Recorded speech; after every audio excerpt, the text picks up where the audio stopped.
शंकर सुवन केसरी नंदन, ये भगवान प्रकट हुए।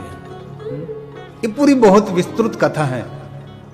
तो इसमें कहा है कि सदगुरु अपने शिष्य के मस्तक पर हाथ रखकर बहुत सारे ऋषियों का स्मरण करें, क्योंकि हमारी परंपरा ऋषि परंपरा, हम सब कोई न कोई ऋषि के ही पुत्र हैं ना। गोत्र क्या है? वशिष्ठ गोत्र है तो ऋषि तो है, गौतम गोत्र ये हमारा ऋषि तो है। तो कहा दाहिने कान में मंत्र उपदेश करे, पूर्वोक्त सूक्ष्म आदि 3 प्रकार से प्रणव का अर्थ करें। उपदेश करने के बाद फिर शिष्य के 6 प्रकार से 3 प्रकार से प्रणव के 3 प्रकार, ऐसे अलग अलग क्रिया बताई हैं। प्रणव को जान लेने के बाद गुरु को दंडवत प्रणाम करें। सदगुरु के पास से प्रणव की विद्या जानते हैं और बार बार, 1 बार 3 बार ऐसे करके प्रणव की विद्या उनको देते हैं। शिष्य अपने गुरु को 12 प्रकार से प्रणाम करें। कितनी सुंदर बात है। इस प्रकार शिष्य गुरु अधीन रहकर वेदांत का नित्य अभ्यास करें। लेकिन गुरु अभ्यासु होना चाहिए, लेकिन आजकल गुरु अभ्यासु नहीं, आलसू बहुत होते हैं। विद्या को ग्रहण करनी चाहिए। विद्या जीवन में, इस भव में, पर भव में बहुत जीवन में सहायक होती है। विद्या कभी नष्ट नहीं होती। इस जन्म में आपने बहुत सारी विद्या ले ली, ये शरीर आपका छूट गया, तो पूर्व जन्म में, इस जन्म में पड़ी हुई विद्या पूर्व जन्म में कोई न कोई रूप में वो प्रकट हो जाती है। उसको पढ़ना नहीं पड़ता, स्वयंभू ज्ञानी होते हैं। स्वयंभू उनको शिव पर प्रेम और भक्ति रहती है। ये पूर्व जन्म का सत्कर्म का फल होता है। पूर्व जन्म से पढ़ी हुई सभी विद्या होती है। ये सभी बात शिव महापुराण में कही। इस प्रणव का अधिकारी शम दम आदि धर्मों से निरत जो वेदांत ज्ञान है, जो वेद में पारागामी है, उसका आश्रय करके उसके पास से विद्या ग्रहण करें, और जिसमें कभी भी मत्सर्य आदि दोष नहीं रहते हैं, और जो स्वस्थ शोक रहित हैं, उज्जवल हैं, अष्टांग युक्त कर्णिका में विराजमान मकरंद युक्त, जिनका हृदय सुगंधित और प्रसन्न रहता है, हृदय कमल में जिनके भगवान महादेव निवास करते हैं, मध्य में आधार शक्ति से आरंभ कर मणिपुर पर्यंत आकाश में त्रितत्व युक्त प्रणव का भाव करें। अकार उकार मकार का जो त्रितत्व है, जो ओमकार कहते हैं, उनका भाव करें।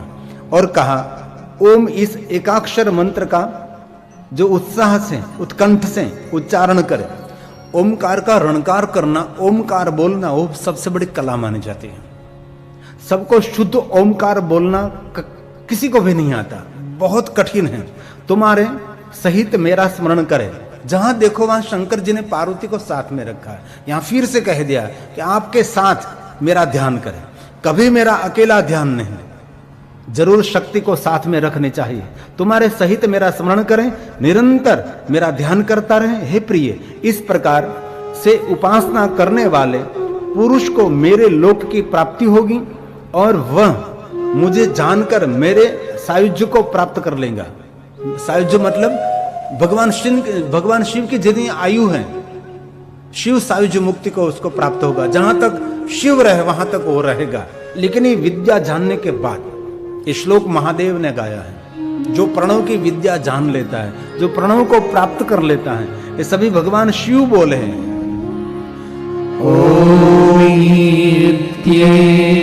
काक्षरं ब्रह्म अकार उकार मकार एकाक्षर ओम व्याहरन् वयासः चिन्तयेन् मध्यतस्तस्य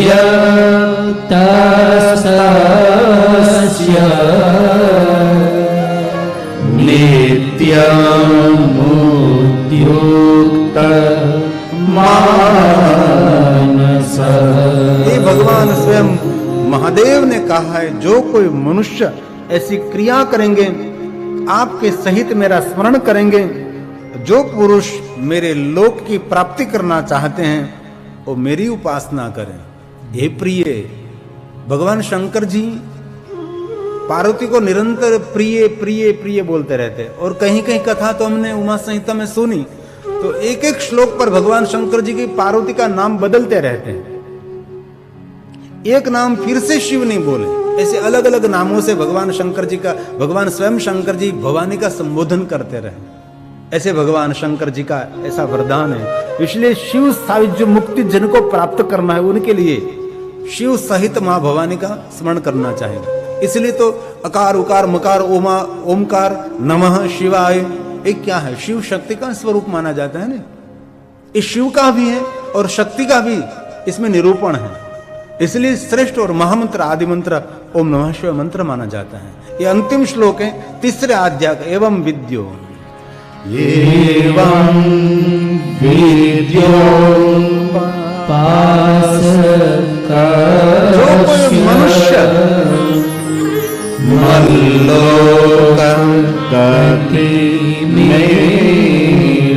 मेरे लोक में गति पाना चाहते हैं तो मतो विज्ञान मासाद्य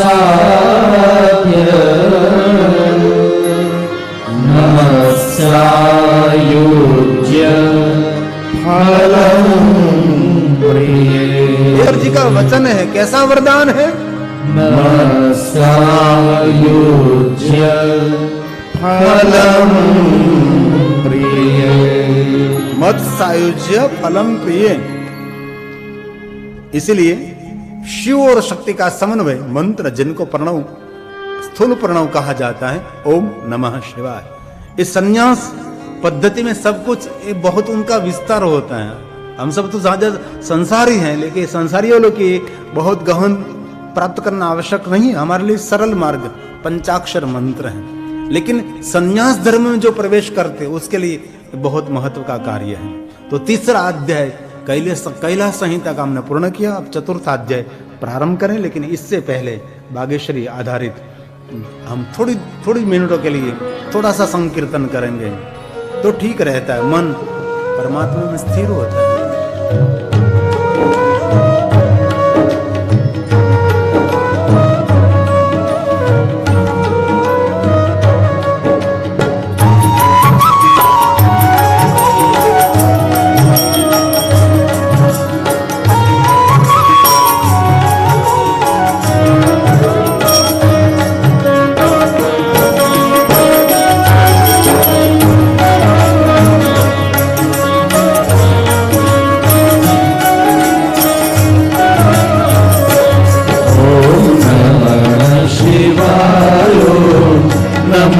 शिवाय ओम नमः शिवाय नमः शिवाय। जय शिव शंकर जय शिव शंकर जय शिव शंकर देवा। जय शिव शंकर जय शिव शंकर जय शिव शंकर देवा।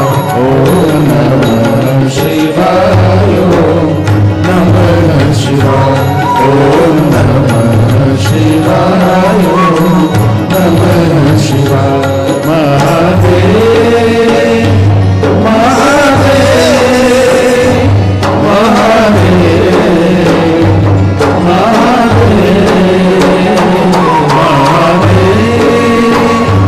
महादेव महादेव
जय शिव शंकर जय शिव शंकर जय शिव शंकर देवा जय शिव शंकर जय शिव शंकर जय शिव शंकर देवा ओम नमः शिवाय ओम नमः शिवाय ओम नमः शिवाय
ओम नमः शिवाय महादेव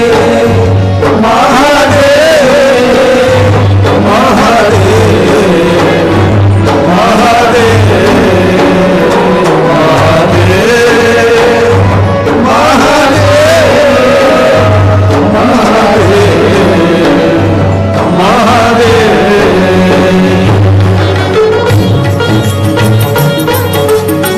महादेव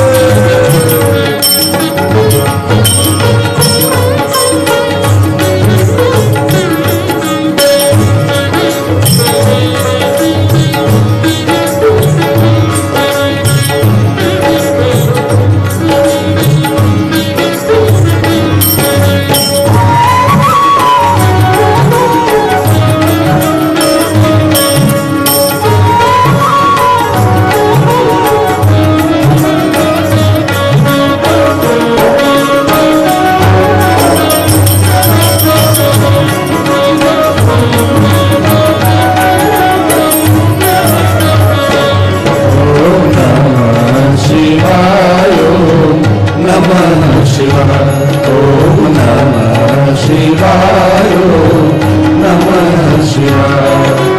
जय शिव शंकर जय शिव शंकर जय शिव शंकर देवा। जय शिव शंकर जय शिव शंकर जय शिव शंकर देवा। ओम नमः शिवाय नमः शिवाय ओम नमः शिवाय नमः शिवाय। महादेव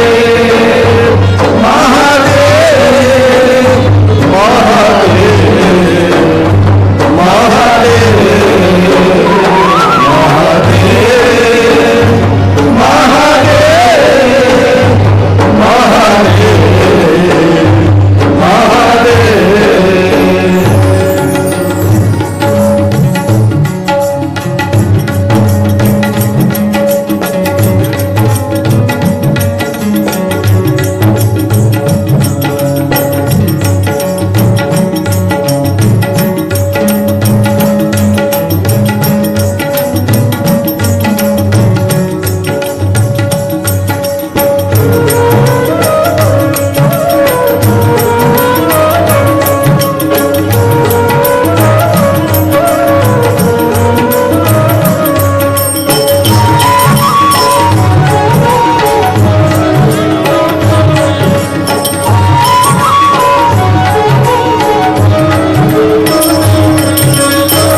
शिव शंकर जय शिव शंकर जय शिव शंकर देवा।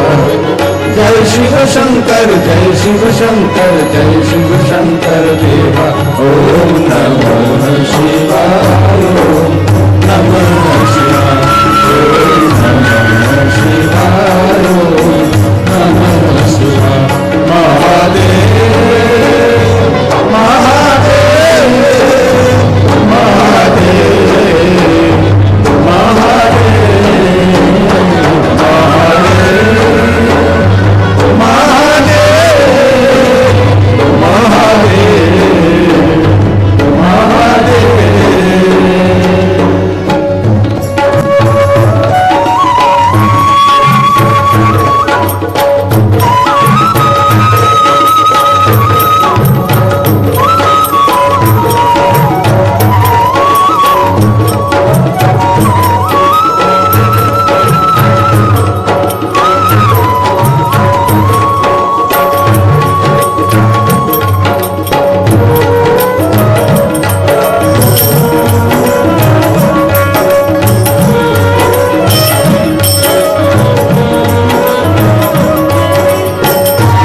नमः शिवाय। महादेव महादेव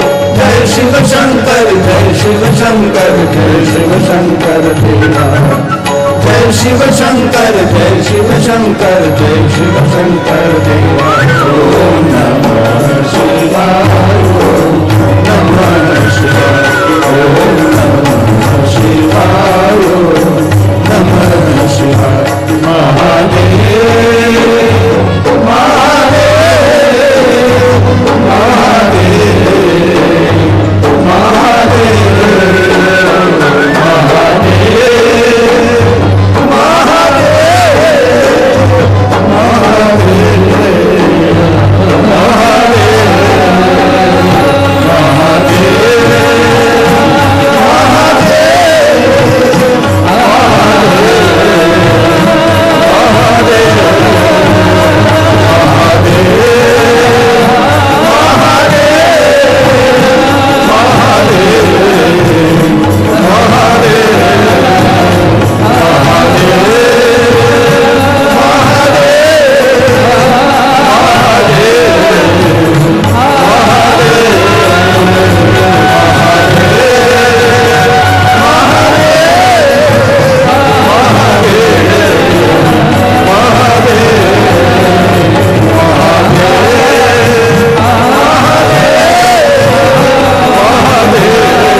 शिव महापुराण अंतर्गत कैलाश संहिता आधारित जो भगवान व्यास जी ने कहा वही मैं कह रहा हूं। अब कहते भगवान महादेव, हे देवी। पार्वती बोलते हैं तो कहते कि हे देवा, और महादेव बोलते थे कहते कि हे देवी, हे प्रिय। अब मैं तुम्हारे ऊपर स्नेह के कारण संप्रदाय अनुसार संन्यास तथा आहिंतक कर्म का वर्णन करता हूं। गहन विषय है, लेकिन महादेव जी जो बोल रहे हैं तो जरूर सुनना चाहिए। ये सब सन्यासियों के लिए है, लेकिन जरूर हम जाने तो सही कि सन्यासियों के लिए क्या परंपरा है जो शिव महापुराण आधारित हैं, जो कथा अनसुनी रही हैं। हम भी पहली बार गा रहे हैं और कहीं श्रोता भी पहली बार सुन रहे होंगे। स्वयं महादेव बोले, अतः परम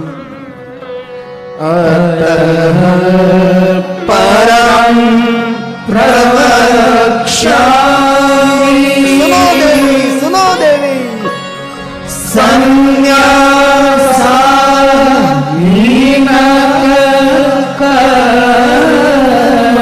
महादेव बोले, तव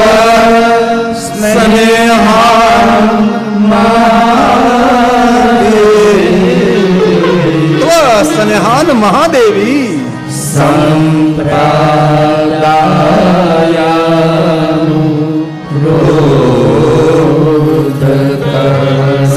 अनुसार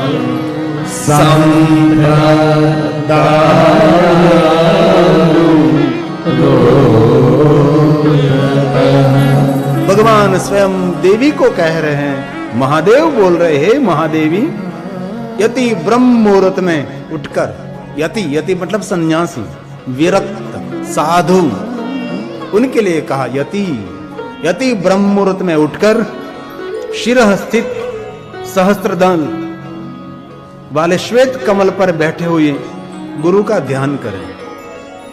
जब प्रातःकाल आप उठते हैं ना, तो धरती पर पैर रखने से पहले अपने इष्ट देवी, कुल देवी, पितृ, अपने सदगुरु, अपने माता पिता, अपने पूर्वज, सबका ध्यान करना चाहिए। आंख खोली और भागा, वैसे कभी जागना नहीं चाहिए। ये पूरी प्रणाली है। ब्रह्म मुहूर्त में जब उठते तब हजारों कमल पर, श्वेत कलम पर, हजारों पांखड़े वाला कमल पर बैठे हुए, श्वेत कमल पर बैठे हुए भगवान सदगुरु का ध्यान करें। और कहा, जो शुद्ध स्फटिक के समान अत्यंत निर्मल द्विनेत्र, क्योंकि मनुष्य कोई गुरु होगा तो उसको द्विनेत्र होगा ना, गुरु का ध्यान धरो। ध्यान ईश्वर का नहीं, सदगुरु का ध्यान। यहां भी ये बात कही है, द्विनेत्र वाले तथा वरद एवं अभय मुद्रा को धारण किए हुए शिव के समान कल्याणकारी एवं अत्यंत मनोहर मन का हरण करने वाले सदगुरु का ध्यान करना चाहिए। सुबह सुबह में आंख खोलने के बाद महापुरुषों को याद करना चाहिए, तीर्थों को याद करना चाहिए, सप्त गंगाओं को याद करना चाहिए, सप्त ऋषियों को याद करना चाहिए, सप्त पतिव्रता नारी को याद करना चाहिए, अपने इष्ट को याद करना चाहिए, कुल देवी को याद करना चाहिए, अपने माता पिता को याद करना चाहिए, पितरों को याद करना चाहिए, सदगुरु का ध्यान करना चाहिए। बाद में हमारे दिन का प्रारंभ होना चाहिए। ये सद्गुणी मनुष्यों के लिए है। हमारे लिए तो बेड में ही तमाकू देवताभ्यो नमः, ये महापुरुषों के लिए बात है। प्रातः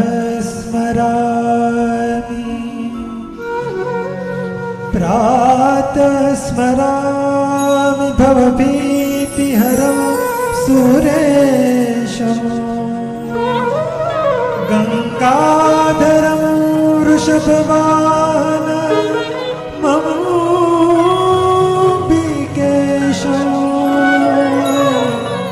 खट्वांगशूलवरदा भयहस्तमीशम् संसार रोगहर मौषधमादितीयं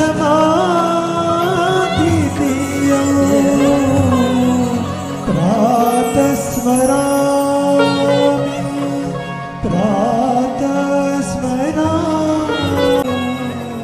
प्रातकाल उठ के रघुनाथा गुरु मात पितु। भगवान राम जी प्रातकाल उठते थे, अपने सदगुरु को याद करके माता पिता को प्रणाम करते थे। ये मेरे राम जी की रीत है, जो रामचरितमानस की बात है। यहाँ कहा भगवान स्वयं कहते हैं ब्रह्म मुहूर्त में उठे। ब्रह्म मुहूर्त का होता है 3 बजे से 6 बजे तक, ये ब्रह्म मुहूर्त का समय है। इसलिए 3 बजे से 6 बजे तक इसी समय में उठ जाना चाहिए, ऐसा हमारे पुराणों का कहना है। ये स्वयं शिव बोलते हैं ब्रह्म मुहूर्त उत्पातम।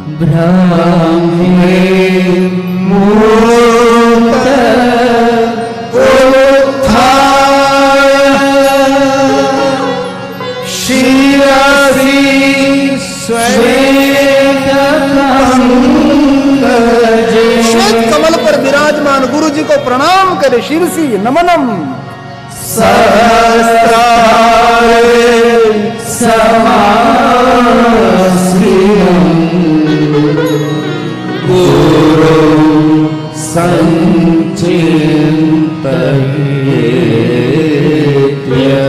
इसलिए सदगुरु का जीवन में बहुत महत्व माना जाता है। सदगुरु का अर्थ है मार्गदर्शक, पथ रहित जीवन दर्शक। हमारा दर्पण कहता है सदगुरु। सदगुरु कभी आपकी प्रशंसा नहीं करते, जो है वो सत्य कहते हैं। जो प्रशंसा करते वो सदगुरु नहीं होता है। शिष्य की कभी प्रशंसा नहीं करनी चाहिए, उनकी कमियों को दूर करके उनको स्वर्ण जैसा शुद्ध बनाना चाहिए। ये सदगुरु का कर्तव्य है। दुनिया के आगे सदगुरु मीठा बोले, लेकिन शिष्य के आगे कभी सदगुरु को मीठा नहीं रहना चाहिए, शिष्य खा जाएगा आपको। तत्पश्चात मानसिक भावों को देखकर गंध आदि उपचारों के द्वारा मन ही मन सदगुरुदेव का पूजन करना चाहिए, हाथ जोड़कर नमस्कार करना चाहिए। प्रातःकाल जो एक मानसिक पूजन कहा जाता है ना, अभी इसमें कोई स्नान की कोई आवश्यकता नहीं है। आपके बिस्तर पर बैठे आदर के साथ मन सदगुरु को जोड़ दीजिए, उसको प्रणाम करें और बहुत सारे गंध आदि सुगंधित द्रव्यों से उसका अर्चन पूजन करें और बार बार सदगुरु को नमस्कार करें। और सदगुरु को मनुष्य के रूप में देखना वो भी अपराध माना जाता है। सदगुरु को प्रार्थना करके जगन्नाथ प्रातःकाल में संध्या पर्यंत, संध्या से प्रातःकाल पर्यंत, सुबह से लेकर शाम तक, शाम से लेकर दूसरे दिन सुबह तक कुछ भी मैं करता हूं वह सब आपका ही पूजन आप मान लीजिए, ऐसा गुरु को कहना चाहिए शिष्य को। मैं प्रातःकाल उठ रहा हूं, अभी से कोई कर्म का प्रारंभ करूंगा और शाम तक करूंगा, और शाम से लेकर सुबह तक जो करूंगा वो आपका ही पूजन। तो पूजन कैसे हो सकता है? इसमें कोई बुरा काम नहीं कर सकते आप, बुरे काम का बुरे नतीजा। इसलिए उच्च विचार, उच्च कार्य और श्रेष्ठ सत्कर्म मनुष्य जीवन को उज्जवल बनाता है। उसकी परंपरा में प्रकाश रहता है, उसकी परंपरा में अंधकार नहीं होता है। आपके परिवार में कोई भी पागल, मंदबुद्धि, अपंग जो जन्म लेता है, समझ लेना चाहिए कहीं न कहीं किसी न किसी कुछ न कुछ घोटाला किया है उसने, तो ही आपके परिवार में ऐसा मंदबुद्धि, पागल, मदिरा पान करने वाला, मांसाहारी, दुष्ट, लंपट, दुनिया को दुख देने वाला, माता पिता को पीड़ित, परिवार को और समाज को कलंकित करने वाला जन्म लेता है। इसलिए अच्छे कर्म करें, ऐसा मेरे शास्त्रों का मानना, हमें ऋषि मुनियों का कहना है सब कुछ।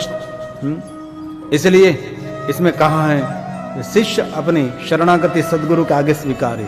इतना गुरु से निवेदित करते हुए उनके आज्ञा से लेकर प्राणों को रोककर, मन से एवं इंद्रियों से वश में रखकर आसन पर बैठे हुए मूलाधार ब्रह्मरंध पर्यंत इस चक्रों को शांत करे, जो पूरी ध्यान की क्रिया है ना, चक्र मणिपुर से लेकर सभी चक्रों को शांत करे। जब नारद जी ने हिमालय पहाड़ की गुफा में जाकर भगवान का ध्यान किया था, तब चक्रों को शांत कर दिया था। नाभि से लेकर नीचे से लेकर ऊपर तक, आज्ञा चक्र से लेकर सभी चक्रों को शांत करना, समाधि, बुद्धि का पूर्ण विराम।